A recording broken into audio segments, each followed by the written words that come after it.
ആ 2014 പരാതി കൊടുത്തതിന്റെ അടിസ്ഥാനത്തിലാണ് എഫ്ഐആർ. അല്ലല്ല, അതായത് സ്വത്ത് തർക്കം സിവിൽ കേസായിട്ട് കോടതിയിൽ കൊടുത്തു. പോലീസ് സ്റ്റേഷനിൽ ഇത്തരത്തിലൊരു പരാതി 2014 കൊടുത്തു. 2014 കൊടുത്തു.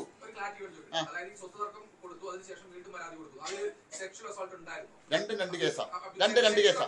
സിവിൽ കേസ് കോടതിയിൽ കൊടുത്തു. കോടതിയിലാണല്ലോ കൊടുത്തു.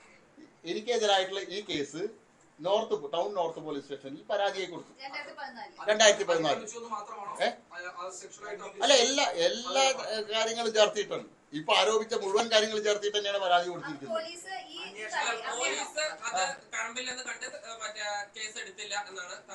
അതെ, അത് അവിടെ നിൽക്കട്ടെ, കോടതി നടപടികൾ നിൽക്കട്ടെ. ഇപ്പൊ BJP സംസ്ഥാന പ്രസിഡന്റിന്റെ പുതിയൊരു പരാതി ആയിട്ടാണ് ഈ താങ്കൾ ലൈംഗികമായി ചൂഷണം ചെയ്തു എന്ന പരാതി പോയിരിക്കുന്നത്.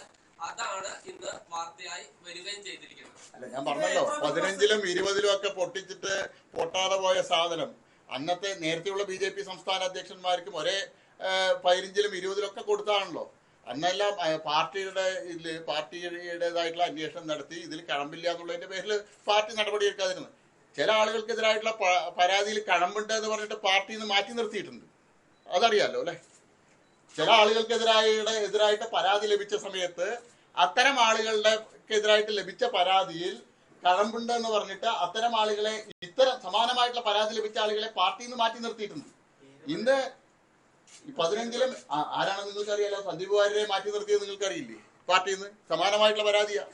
എന്നെ 1984 തൊട്ട് ഈ പ്രസ്ഥാനത്തിൽ വർക്ക് ചെയ്ത ആളാണ്. എന്നെ ഒരു ദിവസം പോലും ഈ സംഘടനയിൽ നിന്ന് മാറ്റി നിർത്തിയിട്ടില്ല. എന്റെ മടിയിൽ കനവില്ല.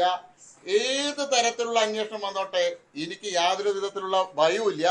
ഒരു കാര്യം ഞാൻ വ്യക്തമാക്കാൻ ആഗ്രഹിക്കുന്നു.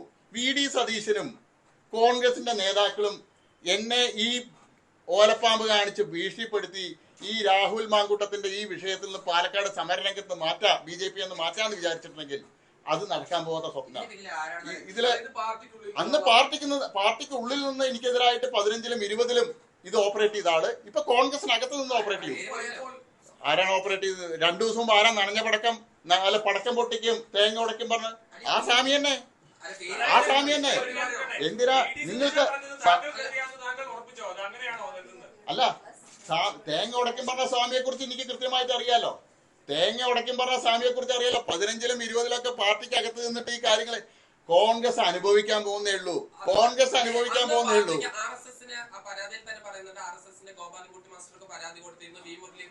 അതെ, ഞാൻ പറഞ്ഞല്ലോ.